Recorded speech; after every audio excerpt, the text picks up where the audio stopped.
Hello friends, good morning! It's Sunday and for today's video is magpapabunot po ako ng ngipin dahil sobrang sakit na siya pag kumakain. So hintay-hintay muna kami and siya pala ay magpa-cleaning. At ayan na, ako na ang next. Kaya kinakabahan talaga ako niyan dahil nagplano na po sila kung paano ito bubunutin. At nang paglingon ko niyan, sobrang laki pala ng needle. Ayan, nagulat ako at ayan na. So, tumawa pala yung partner ko dyan dahil alam niyang takot ako sa injection. So, ayan na. So, sobrang kaba ko talaga din. Parang tagal na nang napapabunot ako ng ngipin. So, ngayon lang po. Parang first time ko sa sobrang kaba. Talagang nanginginig ako dyan. And yung doctor ko and yung nag-assist po na doctor, pachika-chika lang po sila. Pero hindi nila alam na sobrang natakot ako. Ayan. So, ayan na. So, tahimik muna dyan.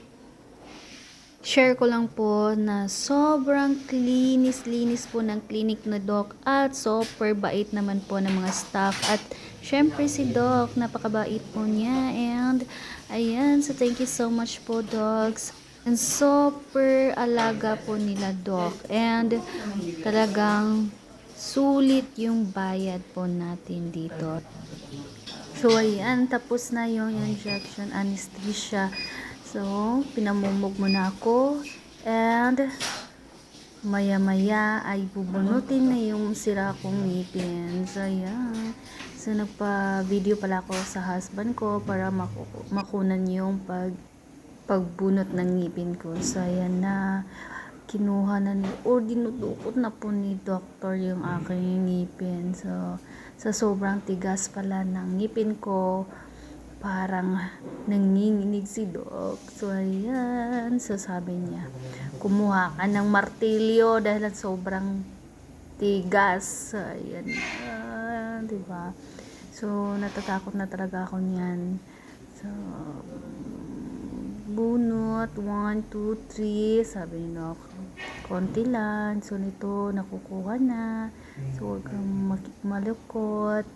So, sabi ng assess, so, kailangan niyo po ba ng martilyo? So, yung martilyo, oh my God, diba?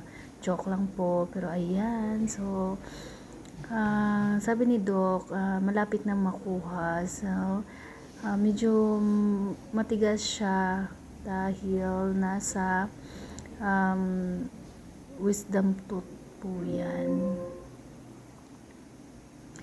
So, yun na. So, yun na. 1, 2, 3, up. Oops.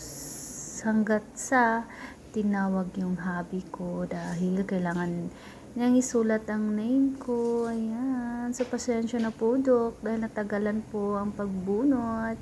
At parang tatayo yung doktor ko dyan. Ayan. Tingnan niyo po. Dahil sa sobrang tigas. O, ayan, tumayo na si Doc. Ayan, pasensya na po, Doc. So, nga, open mouth. Ayan, so, kailangan niyang madukol. So, nahirapan si Doc kasi nandun sa gilid talaga ng ngipin ko. So, ayan. So, after niyan, nabunot naman po yung ngipin. Safe po. So, thank you so much, Doc. And ayan na. Siya na po ang sumunod. At ang sa kanya pong procedure is yung pa-cleaning. So, nagpa-cleaning po siya ng ngipin.